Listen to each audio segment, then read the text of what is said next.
Tentu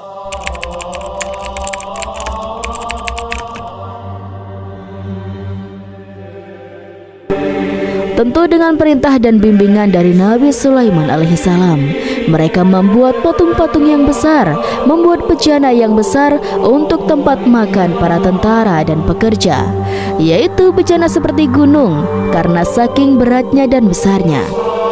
Mereka juga membuat tempat-tempat minum yang besarnya seperti kolam. Nabi Sulaiman alaihissalam mengawasi para pekerjanya dan juga mengurusi masyarakatnya, di mana beliau mengenali problem mereka dan berusaha memecahkannya. Beliau juga mengawasi pasukan dari kalangan binatang dan burung. Beliau mengetahui apakah ada satu di antara mereka yang tidak datang, tidak hadir, di mana ia pergi, serta mengapa ia pergi. Nabi Sulaiman menguasai pengetahuan itu semua. Nabi Sulaiman bukan hanya mengetahui problem tentaranya dari kalangan manusia dan juga tentaranya dari kalangan burung, namun ia juga menunjukkan kasih sayang terhadap semut, di mana beliau mendengar bisikannya dan tidak suka untuk menginjaknya. Nabi Sulaiman selalu menundukkan kepalanya ke bumi sebagai bentuk rasa rendah diri dan syukur kepada Allah Subhanahu wa Ta'ala. Pada suatu hari, Nabi Sulaiman alaihissalam berjalan di depan tentaranya dan tiba-tiba ia mendengar suara semut yang berkata kepada temannya dari kalangan semut. Hal itu terekam di dalam Quran surat An-Naml ayat 18-19. Wahai semut-semut, berhati-hati dan masuklah ke rumah kalian agar Sulaiman dan bala tentaranya tidak menginjak kalian tanpa mereka sadari. Nabi Sulaiman alaihissalam tersenyum mendengar itu. Berarti ia berdoa, "Ya Allah, ya Tuhanku, berilah aku ilham untuk tetap bersyukuri nikmat-Mu yang telah Engkau anugerahkan kepadaku dan kepada kedua orang ibu bapakku, dan untuk mengerjakan amal soleh yang Kau ridhoi, dan masukkanlah aku ke dalam rahmat-Mu, ke dalam golongan hamba-hamba-Mu yang soleh."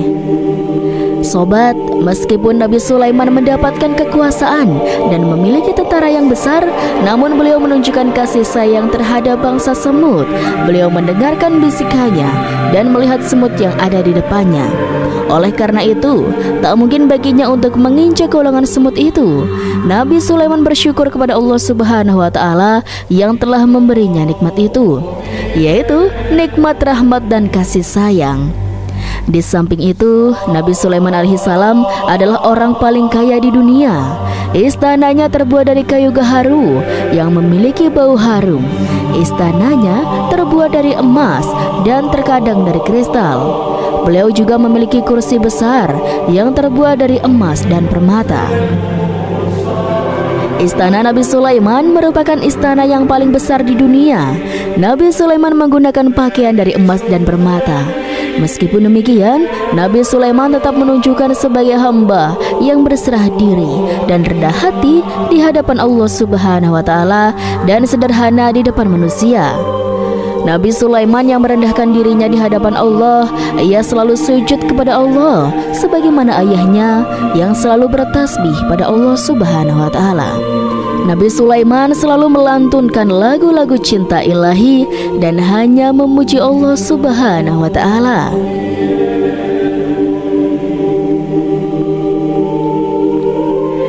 Pada suatu hari, Nabi Sulaiman alaihissalam mengeluarkan perintah kepada pasukannya untuk bersiap-siap. Kemudian Nabi Sulaiman keluar dan memeriksa pasukannya satu demi satu. Pasukannya diteliti. Kelompok yang pertama adalah kelompok manusia. Nabi Sulaiman memperhatikan kesiapan mereka. Lalu Nabi Sulaiman mengeluarkan perintah-perintah kepada mereka. Kemudian Nabi Sulaiman memeriksa kelompok jin dan menyampaikan perintahnya kepada mereka. Beliau memenjarakan jin yang tampak bermalas-malasan saat bekerja. Lalu beliau memeriksa binatang dan berkata kepada mereka, apakah mereka sudah makan dengan baik? Apakah mereka tidur dengan nyenyak? Apakah ada yang mengaduk pada mereka? Misalkan karena penyediaan sesuatu, ataukah karena makanannya tidak layak? Apakah di sana ada yang sakit dan lain sebagainya? Semuanya diperiksa oleh Nabi Sulaiman. Ketika Nabi Sulaiman merasa puas dengan semuanya, Nabi Sulaiman memasuki tenda tempat berkumpulnya para burung. Nabi Sulaiman alaihissalam kemudian memasuki tenda tersebut dan mengamati keadaan di sekitarnya, sehingga beliau mengetahui bahwa ada satu burung yang tidak hadir, yaitu burung hudhud. Nabi Sulaiman alaihissalam kemudian berkata yang diabadikan dalam Quran surat An-Naml ayat 20. Dan dia memeriksa burung-burung lalu berkata, "Mengapa aku tidak melihat hudhud? Apakah ia termasuk yang tidak hadir?" Burung-burung lain tampak terdiam sebagai penghormatan dan mereka mendengarkan apa yang dikatakan pemimpin mereka, Nabi Sulaiman. Nabi Sulaiman mengarahkan pandangannya kepada semua burung dan tidak menemukan burung hudhud di antara mereka. Tak seorang pun burung pun yang mengetahui keberadaannya. Burung hudhud absen pada apel wajib kali ini. Nabi Sulaiman mulai menampakkan kemarahannya. Apakah dia termasuk yang tidak hadir? Tiba-tiba seekor burung kecil memberanikan diri untuk berkata kepada Nabi Sulaiman, "Wahai Nabi yang mulia, seharusnya hudhud ada bersamaku kemarin untuk melaksanakan tugas penyelidikan. Ia adalah pemimpin misi itu. Namun burung hudhud belum datang. Oleh karena itu aku tidak pergi bersamanya." Burung itu tampak gemetar karena Nabi Sulaiman mengetahui bahwa hudhud tidak hadir dan tak seorang pun mengetahui kemana ia pergi. Burung hudhud pergi tanpa terlebih dahulu meminta izin kepada Nabi Sulaiman dan tidak memberitahu kemana keberadaannya. Dalam keadaan marah, Nabi Sulaiman berkata, "Sungguh, aku benar-benar akan mengazabnya dengan azab yang keras atau benar-benar menyembelihnya, kecuali jika ia benar-benar datang kepadaku dengan alasan yang jelas." Kawanan burung-burung yang mengetahui bahwa Nabi Sulaiman sedang marah dan telah menetapkan untuk menyiksa burung hudhud atau menyembelihnya atau justru memaafkannya dengan syarat. Ia datang dengan membawa alasan yang dapat menyelamatkannya, atau dengan kata lain, burung hudhud dapat memastikan bahwa ia melaksanakan tugas yang penting. Nabi Sulaiman menunjukkan kemarahan yang besar sehingga siapapun akan merasa takut ketika Nabi Sulaiman marah. Maka kemarahannya karena membela kebenaran. Kemudian beliau dapat melaksanakan ancamannya dengan cara yang mudah. Seekor burung tampak gemetar ketakutan melihat kemarahan Nabi Sulaiman. Lalu beliau mengulurkan tangannya ke burung itu dan memegang-megang kepalanya, sehingga burung itu pun merasa tenang dan merasa takutnya hilang. Nabi Sulaiman kemudian pergi dari tempat burung dan menuju ke istananya. Nabi Sulaiman masih memikirkan keadaan burung hudhud. Seharusnya burung hudhud menjadi bagian penting dari badan intelijen. Apakah ia pergi untuk menyingkap sesuatu atau apakah ia pergi hanya untuk bermain-main? Nabi Sulaiman alaihissalam telah memperhatikan dan mengetahui bahwa burung hudhud adalah seekor burung yang cerdik dan juga fasih berbicara. Terkadang Nabi Sulaiman mendapati burung hudhud sedang bermain-main dan menunda-nunda pekerjaannya. Namun ketika Nabi Sulaiman melihatnya, burung hudhud memahami bahwa perbuatannya tidak benar, sebab ia tidak boleh menyampur adukan antara waktu serius dan waktu bermain. Tidak lama setelah itu, burung hudhud tiba di tempat para burung-burung yang lainnya, berkata kepadanya, "Wahai hudhud, pergilah engkau ke tempat Nabi Sulaiman. Jika ia mengetahui bahwa engkau telah sampai, jiwamu benar-benar terancam." Mendengar hal itu, burung hudhud pun segera beranjak. Ia terbang menemui Nabi Sulaiman. Pada waktu itu, Nabi Sulaiman sedang duduk bersama tentaranya yang lain. Burung hudhud berdiri. Ia telah merencanakan untuk memulai pembicaraannya dengan Nabi Sulaiman sebelum Nabi Sulaiman bertanya kepadanya kemana dia pergi. Ini sebagai bukti bahwa hudhud telah melaksanakan suatu tugas yang penting. Dalam Al-Quran surat An-Nahl ayat 22, burung hudhud berbicara, "Aku telah mengetahui sesuatu yang kamu belum mengetahuinya, dan kubawa kepadamu dari negeri Saba suatu berita penting yang diyakini. Seakan-akan burung hudhud hendak berkata, "Aku adalah hudhud yang miskin, tapi aku mengetahui apa yang tidak engkau ketahui, dan aku telah datang kepadamu dari kerajaan Sabah dengan membawa berita yang sangat penting." Nabi Sulaiman tanpa terdiam, dia menunggu hudhud menyelesaikan kisahnya yang tertulis dalam Quran surat An-Naml ayat 23-24. Burung hudhud berkata, "Sesungguhnya aku menjumpai seorang wanita yang memerintah mereka. Dia dianugerahi segala sesuatu serta mempunyai singgasana yang besar. Aku mendapati dia dan kaumnya menyembah matahari selain Allah, dan setan telah menjadikan mereka memandang indah perbuatan-perbuatan mereka, lalu menghalangi mereka dari jalan Allah Subhanahu wa Ta'ala, sehingga mereka tidak mendapatkan petunjuk." Burung hudhud diam sejenak, dan Nabi Sulaiman merasa bahwa hudhud menunjukkan kefasihan lisannya dan berbicara dengan baik kepadanya. Nabi Sulaiman berkata dalam Quran surat An-Nahl ayat 27 sambil menunjukkan senyum manisnya di wajah. Nabi Sulaiman berkata, "Akan kami lihat apakah kamu benar wahai hudhud, ataukah kamu termasuk orang-orang yang berdusta." Seakan-akan burung hudhud ingin mengatakan, "Aku tidak berbohong wahai Nabi yang mulia." Namun diamnya Sulaiman membuatnya takut, sehingga burung hudhud pun terdiam. Nabi Sulaiman terdiam karena berpikir, lalu ia memutuskan sesuatu. Setelah itu beliau pun mengangkat kepalanya dan meminta secari kertas dan pena.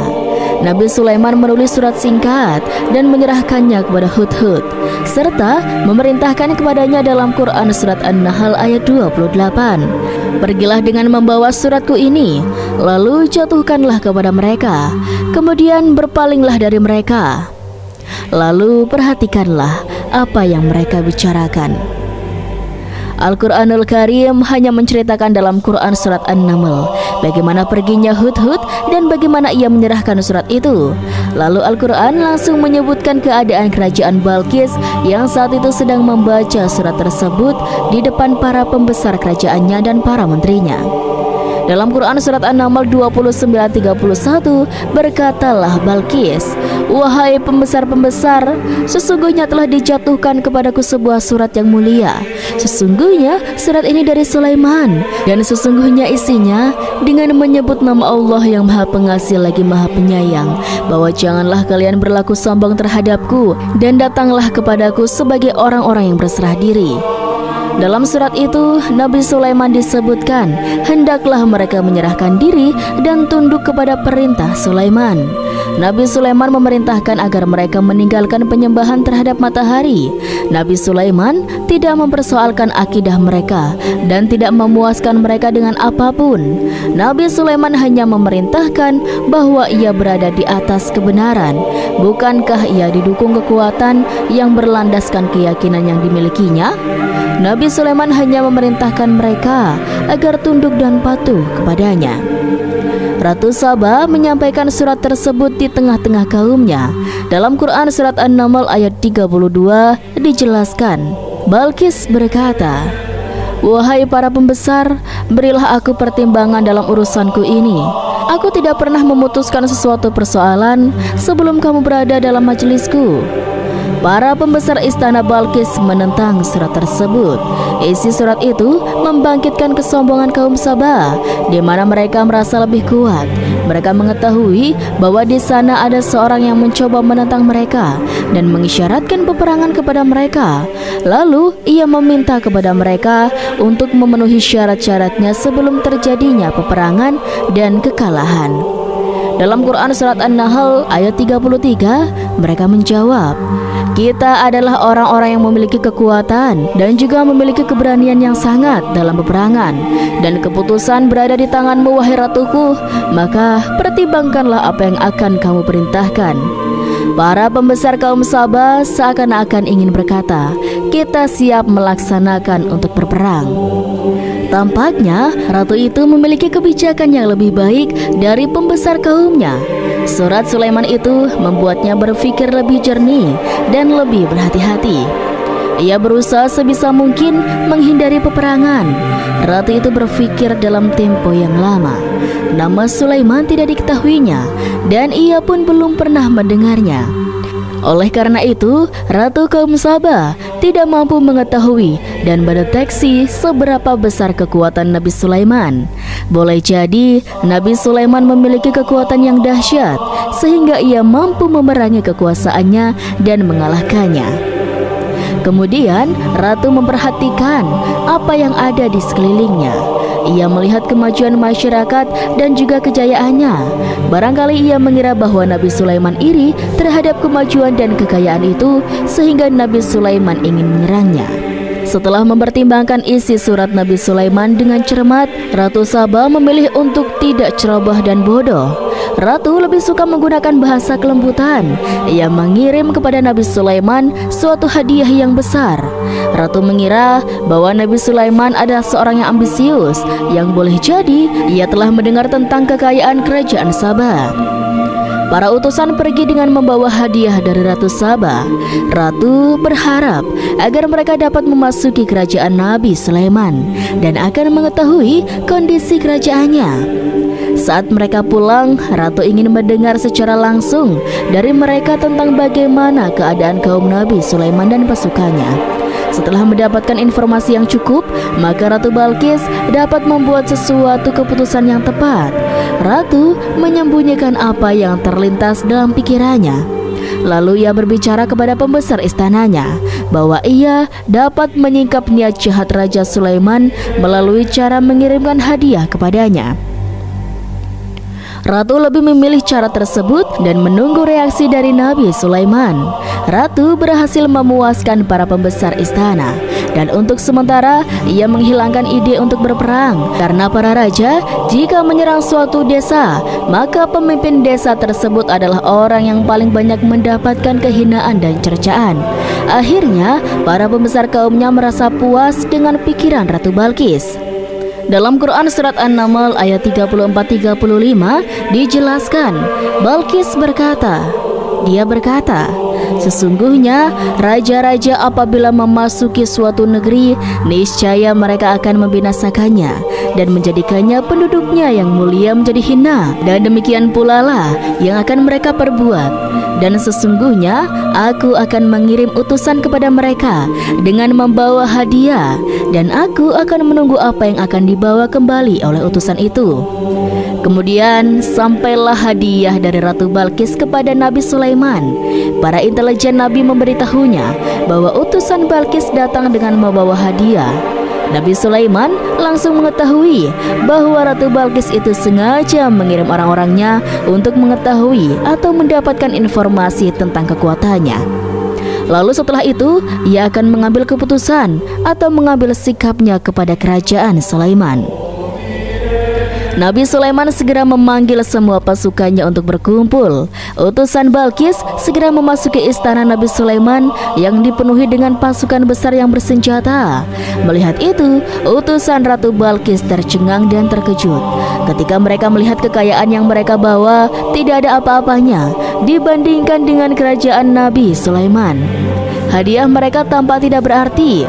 Emas yang mereka bawa tampak tidak memiliki makna saat mereka memasuki istana Nabi Sulaiman, yang terbuat dari kayu-kayu pohon gaharu yang mengeluarkan bau harum serta dihiasi dengan emas permata. Para utusan Ratu Balqis berdiri bersama Nabi Sulaiman dan menyaksikan bagaimana Nabi Sulaiman mengendalikan pasukannya. Kemudian mereka pun berpikir tentang kekuatan dan kualitas pasukan Nabi Sulaiman. Betapa kagetnya mereka ketika melihat di tengah-tengah pasukan itu terdapat singa, burung, dan tentara dari kalangan manusia yang mampu terbang. Mereka pun sadar bahwa mereka dihadapkan dengan pasukan yang tidak tandingnya. Selesailah demonstrasi pasukan Nabi Sulaiman.